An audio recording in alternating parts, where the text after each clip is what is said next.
We now seek the grave of Samuel Pepys at Highgate Cemetery.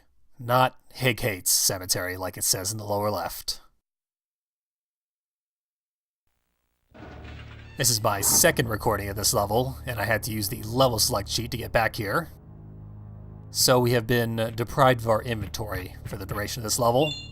It's all on-site procural, but luckily this level is a notable step down in difficulty from the past few, so we'll get through just fine. We also do not have Ignatius's upgraded weapon, but that's also fine.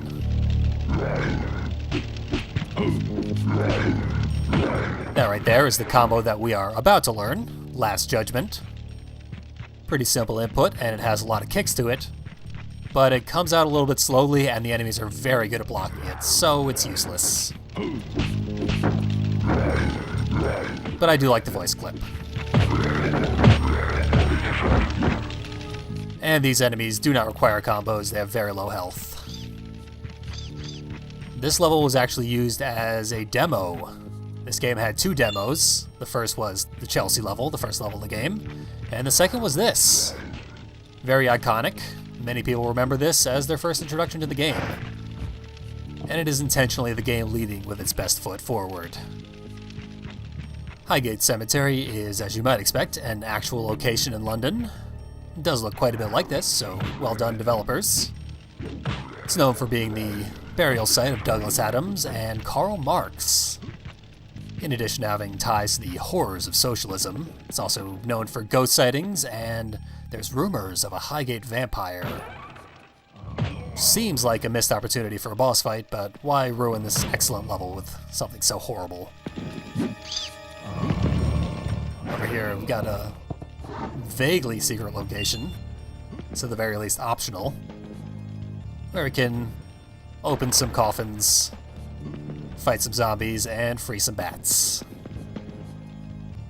Might as well see what else we can find in these coffins, although this one doesn't seem to want to open. Try to open this one from the side so the zombie doesn't get a free attack, but he does anyway.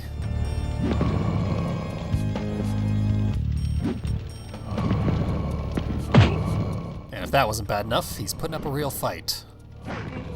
There we go. Only one left. And that opens the other coffin, which had a werewolf in it. Interesting that werewolves seem to hang around graveyards in this game. If you open that final coffin that we opened, it opens all the other ones and all the zombies pop out, and they do not get their free hit, but then you have to fight 3 enemies at once. I think it's worth it to take out the zombies separately. You saw how much trouble I had doing just that. The items back here are pretty powerful though, so it is worth stopping by. That distraction's out of the way. Back to more zombie fighting. And hopefully zombie killing. We know that one's still alive. It's possible to chop it up if you stand in just the right spot, but I failed to do so for so long that it's already getting back up. Problem finally solved. There is still one problem that persists though, and it is this sorry excuse for a soundtrack. The boss themes are the same between versions, but the level themes are much worse on the N64. It's a real shame because the level themes in this game are otherwise excellent.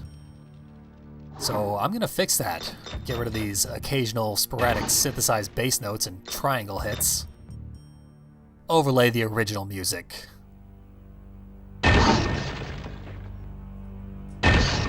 This should go a long way towards restoring the atmosphere players were initially exposed to with the game's demo. This track gets my vote for the best song in the game. I consider it an indispensable part of the Highgate Cemetery level.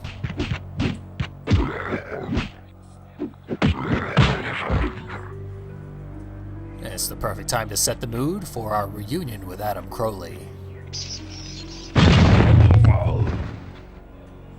Or rather, another rude sneak attack from him before he runs off in the opposite direction of Samuel Pepys' grave. That mausoleum over there is where Pepys' body is. But our villain shows no particular interest in it. Very curious.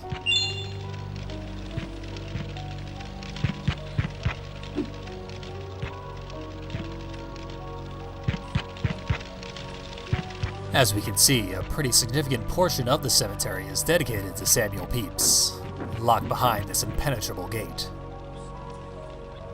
Pepys did become a rather high-ranking naval administrator and a member of parliament later in his life. So it does make some sense that he would be given such special treatment, but it's awfully inconvenient for us.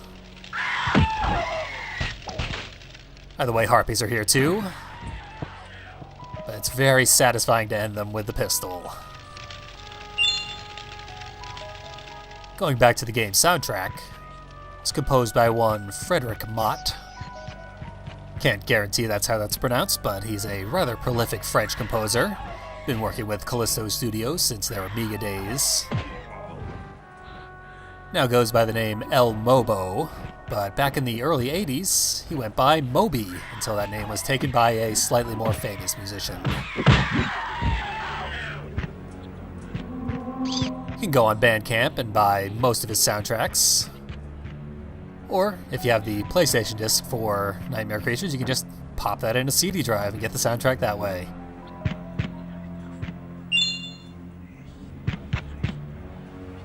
Given a slight choice here at the back of the cemetery. This way here leads to a little more combat and a dead end, which means goodies. And more opportunities for gore. Always gonna take those.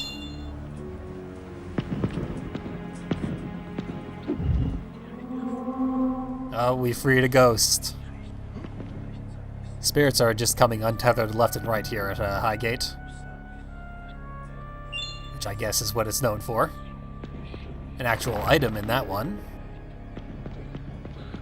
And it's the only tomb of that sort that we'll be finding an actual prize within.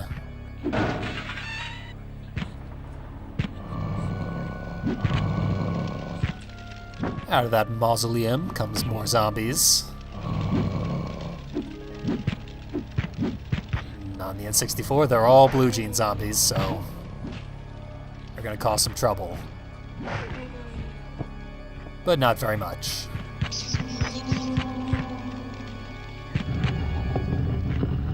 I like the zombies that erupt from the graves, mostly because they are preoccupied and easy to kill. But also sometimes the height difference makes it so you just kick their head off. And that doesn't help anybody. There's another ghost briefly escaping in the background.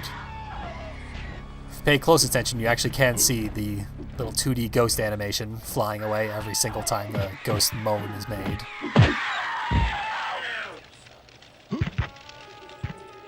I missed most of them in this recording, unfortunately. But now we enter the church area, the back of the graveyard.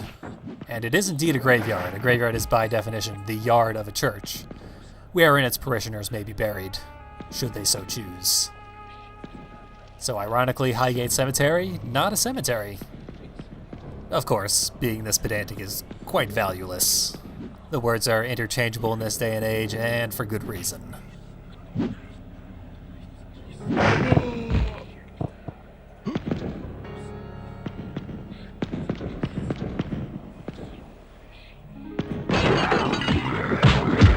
And if you thought a horror game released 1 year after Resident Evil wasn't going to have a dog-through-window scare, sorely mistaken. The other window has a convenient one-up in it. And these windows have another jump scare. But the multi-gun makes very short work of it, as it makes short work of just about everything. It's got a much shorter range than the regular pistol, but the much wider radius makes it a very useful item. Also does slightly less damage. But I appreciate that it has a unique animation wherein the character draws both of the guns that are at his belt. Nadia has a specific animation of her own when she uses the multi-gun, as we'll eventually see.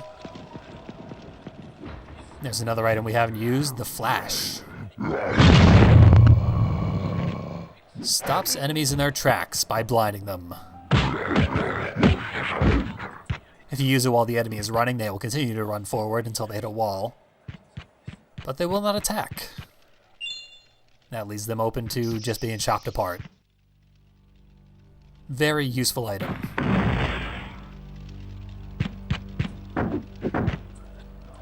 You don't necessarily have to use a bullet on explosive barrels, but it's a good idea, because if you kick them, you get hurt pretty bad. Now, unfortunately, in the corrupted recording of this that I had to scrap, I did demonstrate the Berserker item for the first time. That's the basic effect of the Berserker, what we just saw, but we won't get an actual demonstration until we get one for real, which luckily is the very next level. So it won't be much of a wait. I'm starting to make pretty irresponsible use of my items. Mostly because we'll be returning to our regular save file next time, so this doesn't actually matter. But also I did use mostly the same items in the original recording. Now they started burying their fire bombs, which gives me an idea. Throw them at the next guy we see.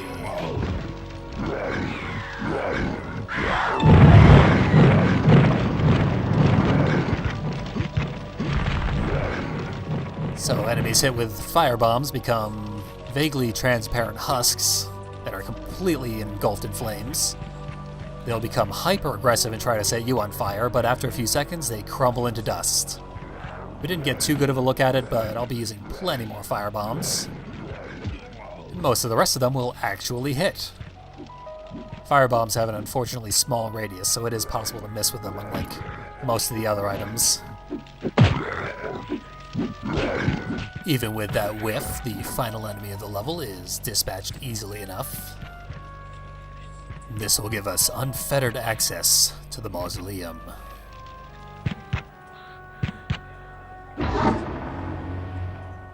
Looking for the corpse of Samuel Pepys. Fools, you'll find nothing. But Crowley beat us here, which we already knew because he attacked us from inside. Come to think of it, I don't know why the hell we came here. Perhaps to reverse engineer a cure from whatever Crowley learned here originally, but if that's the case, they really should have said so.